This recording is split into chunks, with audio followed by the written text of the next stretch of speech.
Hey, it is month 6, and do you know what that means? What does that mean, Brian? It means it's stock pick day! Woo! At least I'm excited about it. It is month 6, and that means it's time to get nerdy. Actually, it's time to pick a stock. It's time for us to, sit down and look at the stocks and actually put together a stock that's going to increase our dividend income. And guess what? So can you. You can do it! We don't do this for us. We do this for you. Yes, we have our own portfolios. This portfolio is totally separate from ours, so this is starting fresh all over for you. This is what's going to help you create passive income, so if your job says, hey, you're out of here, you've got something to fall back on. Or if the gallon of milk or a gallon of gas or something goes up high in price, you're hedging yourself against that inflation. Yeah. All right. Let's look at the contestants. The contestants are here. So the contestants this month, there is 20 of them, 22 of them, something like that. We're going to start changing it up a little bit. We got some diversification this time around. We're getting there. We're not there. It's only month 6.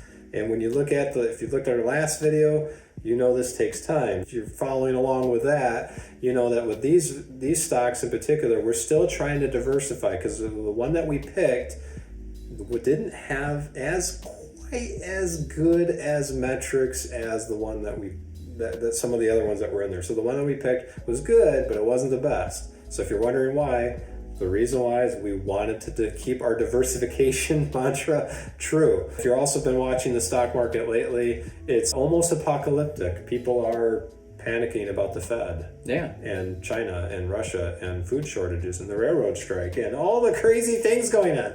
Keep looking at interest because we predicted 8%. Close to it. Getting there.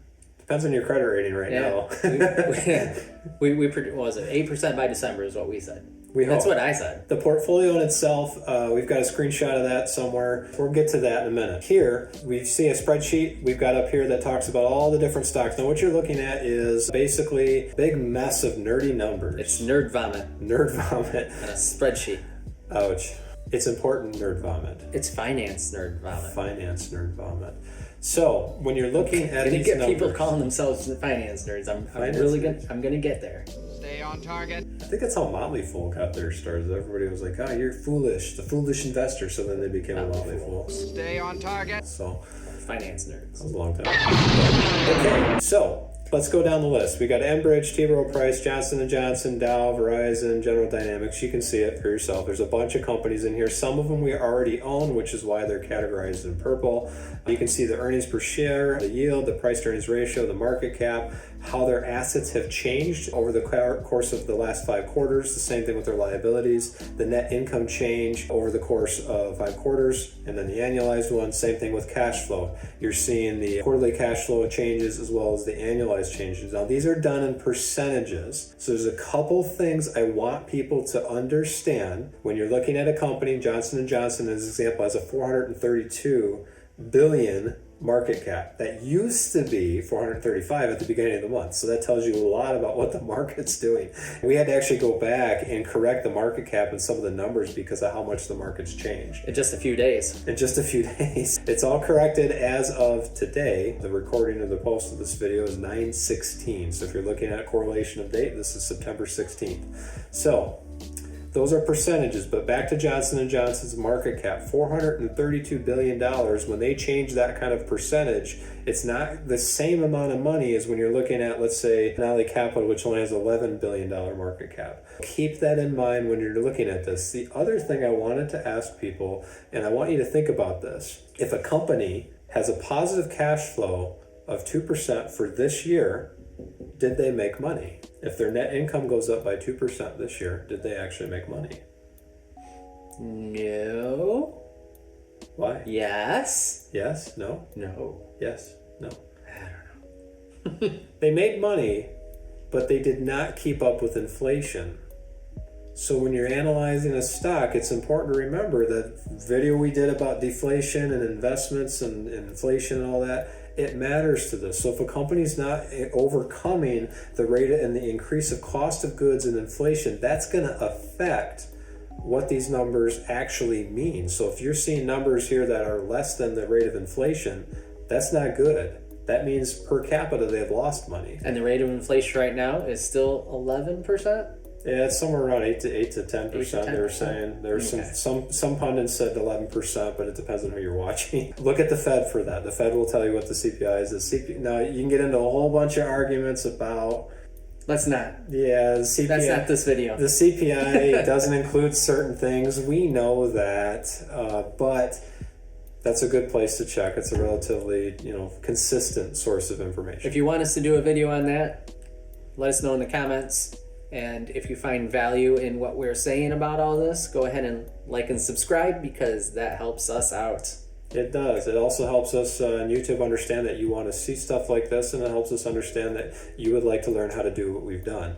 So, back to the spreadsheet. Now that we've talked about the percentages and the inflation and all that, most of the thing that I want to highlight here is if we actually sorted it by the net income change for the annualized basis. There's also, the quarterly basis, not annual. But if you look at that, even though the market's dropping, a lot of these companies are healthy. They're doing relatively good financially. Now, there is one outlier I want to talk about a little bit. Annaly Capital is actually going for a 1 through 4 reverse stock split. There's a lot of negative press around that. The reverse stock splits are typically not that good. In the case of Annaly Capital, I think they're doing it to not only make it so that they're more in line with what the market's actually doing in the REIT industry, but I think that they're doing it to hedge against what they see as an upcoming housing crash. Plus, if the price of a stock goes below a certain metric, mutual funds and the market itself will delist them, or they won't be able to buy them because they're limited by certain factors. Does that change their finances? Doesn't affect that at all, unless they try to dilute their shares more. That's my only complaint about Annaly Capital is they've been diluting their shares for a while. Right. But beyond that, because if you look at that, I highlighted 2 different metrics in here. The orange highlight is the worst performer, and the yellow one with the green numbers is the best performer of the group. So we sorted it by that. And if you look at Annaly Capital, they have the highest dividend yield, but I highlighted them in orange. Why? It's because of the reverse stock split and because of what's happening with that. If they don't dilute their shares, that might not be a bad thing. But if they continue to do that, that could be. So we did not, and just for so you know, we did not pick Annaly Capital. That's why we highlighted that one in orange. And they're not going to be paying 13% in the next couple months. Yeah, it's going to go down. That's too much. As far as all the companies down here on this list go, the one thing that you want to be very careful too is you don't want to take this all by itself. The numbers by themselves mean most of the picture. They don't mean the entire picture. For example, if you see their assets go up by 10 or 15%, there's one here on the list that actually does that. Genuine Parts is one where you see the assets go up by about 15%, and then their liabilities go up by 16%. That could just mean they're investing in the business. Right. So you don't want to take the numbers on the spreadsheet and say, oh, that's everything. I'll buy based on the one that has the best numbers. No, you got to look at the business too. You actually have to look at what the company's doing, because if you don't do that, you're going to end up finding out that maybe their huge income gain, like there's one here that has an 8,000% income gain. There's a reason for that, and it's not just because they made a whole lot of money. So you need to check other sources and actually look at the business itself to make sure that the company is doing well. We did that. And after all that research, it came down to 3 stocks. Devon Energy was the one that we ended up picking. Pays about a 6% dividend. If you see what happens to our portfolio, we show it here at the bottom.